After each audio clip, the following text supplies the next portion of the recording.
Delhi police ने 1 लाख के इनामी हत्यारोपी अर्जुन उर्फ भोला को नेपाल सीमा से दबोचा। दिल्ली पुलिस अपराध शाखा ने 1 लाख रुपए के इनामी और 7 साल से फरार चल रहे शातिर हत्यारोपी अर्जुन कुमार उर्फ भोला को बिहार नेपाल सीमा रक्सौल से गिरफ्तार कर लिया है। आरोपी पर 2017 में अपनी नाबालिग प्रेमिका की बेरहमी से हत्या करने का आरोप था। हत्या के बाद वह नेपाल भाग गया था और वहां भी एक महिला की हत्या में शामिल रहा। 17 का न्यू अशोकनगर थाने का। इसमें एक आदमी है जिसका नाम है अर्जुन एलियस भोला। इसने उस टाइम पे मर्डर हुआ था एक लड़की का जो इसकी गर्लफ्रेंड थी और ये 2017 से एब्सकॉन्डिंग था, अभी तक 2025 तक नहीं मिला था। जो पता लगा था, हमें इन्फॉर्मेशन एक आई थी, उस टाइम पे बहुत ब्रूटल मर्डर इसने करा था। कहानी ये थी कि जो इसकी गर्लफ्रेंड थी उसकी शादी होने वाली थी। नवंबर 2017 का इंसिडेंट है। दिसंबर में उसकी शादी होने वाली थी और ये चाहता था कि इसके साथ भाग जाए और शादी कर ले लोग दोनों। तो जो लड़की थी वो अग्री नहीं कर रही थी, तो उस टाइम पे इसने अपने घर में उसको बुला के मनाने के बहाने और मल्टीपल स्टैब इंजरीज इसके गर्दन में, जो थ्रोट था वो स्लिट कर दिया था और गर्दन में मल्टीपल स्टैब इंजरीज थी।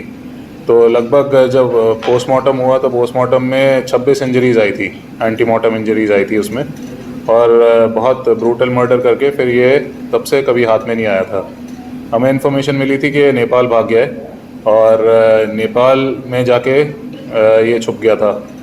फिर एक इन्फॉर्मेशन हमें पता लगी कि ये आदमी वहाँ पर भी एक सिमिलर मर्डर उसने करा था, वहाँ पर भी मर्डर के लिए बंद हुआ था और वहाँ पे 25 साल की उसको उम्र कैद हो रखी थी। वहाँ पे इसका एक दोस्त था नौशाद का सिमिलर एक मैटर था। इसकी एक गर्लफ्रेंड थी नौशाद की, उससे शादी करने का मैटर था। तो उसमें जो लड़की की मदर थी वो रेजिस्ट कर रही थी, तो उसके बाद नेपाल पुलिस ने इसको पकड़ लिया था। तो ये वहाँ पर नेपाल की जेल में था और अभी रिसेंटली जब एजिटेशंस हुए तो वहाँ पर जेल ब्रेक हुआ नेपाल में, जो अभी ऑनगोइंग भी है एजिटेशन। तो उस एजिटेशन के दौरान ये वहाँ से जेल से भागा और ये इंडिया एंटर हो गया। तो इसने जैसे ही बॉर्डर पार करा, हमें इन्फॉर्मेशन मिल चुकी थी। हमारी क्राइम टीम ने बड़ा स्विफ्टली उसको वहाँ पे एप्रीहेंड करके बिहार से रक्सौल बॉर्डर से यहाँ पर दिल्ली लेकर आ गए। सर, ये नेपाल से कैसे एंटर किया इंडिया में और कैसे जहाँ आपने गिरफ्तार किया वहाँ तक कैसे पहुँचा? ये नेपाल से काफ़ी सारे लोग अभी जैसे एजिटेशन चल रहे हैं तो साथ में मूव हो रहे हैं इंडिया की तरफ। तो इंडिया हमेशा से असाइलम देता रहा है ऐसे लोगों को, तो ये बॉर्डर के रास्ते से आया है। तो एक बार वो एग्जामिन करना ज़रूरी है कि सच बता रहे कि झूठ बता रहे, सही रास्ते से आया है कि नहीं। पर ये तो तय है कि नेपाल में एजिटेशन के बाद ही वहाँ से भाग गया है। हाँ, उसमें एक जेल ब्रेक हुआ जिसमें जेल के काफ़ी सारे कैदी वहाँ से भागे हुए हैं। तो उनमें से एक कैदी ये भी था और ये बॉर्डर पार करके फिर इंडिया में एंटर हो गया। इसकी गिरफ्तारी इसको हमने रक्सौल से पकड़ा था, बिहार में। तो इस तरीके से जेल से भागे होंगे, कैदी होंगे सर, इंडिया में एंटर होने की संभावना है? हो भी सकता है सर। वहाँ किस मामले में? वहाँ पे मर्डर, वहाँ पे एक इसका एक दोस्त था नौशाद, उसकी गर्लफ्रेंड थी, उसकी मदर को इसने मार दिया था। मदर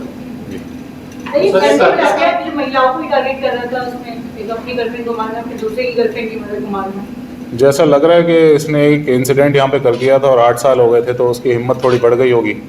उसको लगा होगा कि दोबारा ये पकड़ा नहीं जाएगा अगर इस तरह का इंसिडेंट कर भी देता है। तो यहाँ से भी वो 8 साल से भागा हुआ था, तो उसको लगा था इतना सेंसेशनल ब्रूटल मर्डर करके ही भागा, उसके बाद भी नहीं पकड़ा जा रहा है। लेकिन ये वहाँ पे पकड़ा गया था और यहाँ पर एंटर होने के बाद हमारी टीम ने फिर पकड़ लिया इसको।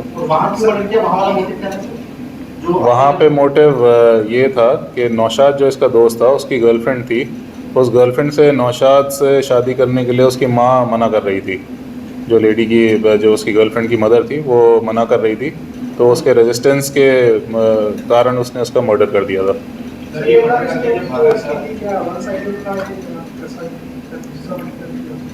कौन सा वाला? इंडिया वाला?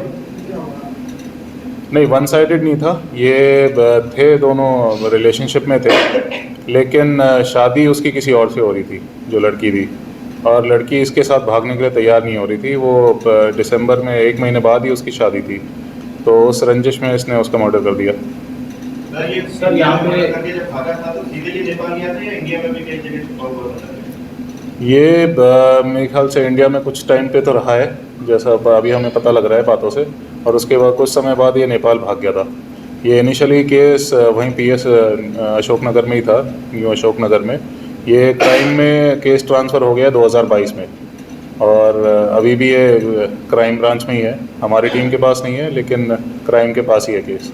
सर, ये करता क्या था इंडिया में, और ये लड़की जो गर्लफ्रेंड थी इसकी, तो वो क्या कैसे इनकी मुलाकात था थोड़ा देखिए। ये इसका जो फादर थे वो वेजिटेबल वेंडर थे, सब्ज़ी बेचने का काम करते थे इस लड़के के, जो अक्यूज़्ड है। तो इनका कुछ एक्सीडेंट हो गया था, काफ़ी सीवियर एक्सीडेंट हुआ था, तो उसके बाद ये लोग अशोकनगर शिफ्ट हो गए थे, न्यू अशोकनगर में। तो ये लड़की और लड़का दोनों सेम बिल्डिंग में टेनेंट्स थे, तो वहाँ पे इनकी मुलाकात होती है। और फिर कुछ टाइम बाद जब इनका अफेयर थोड़ा उजागर होता है और पेरेंट्स को पता लगता है, तो लड़की दूसरी बिल्डिंग में शिफ्ट हो जाती है, लेकिन इनका अफेयर जो था वो कंटिन्यू रहता है।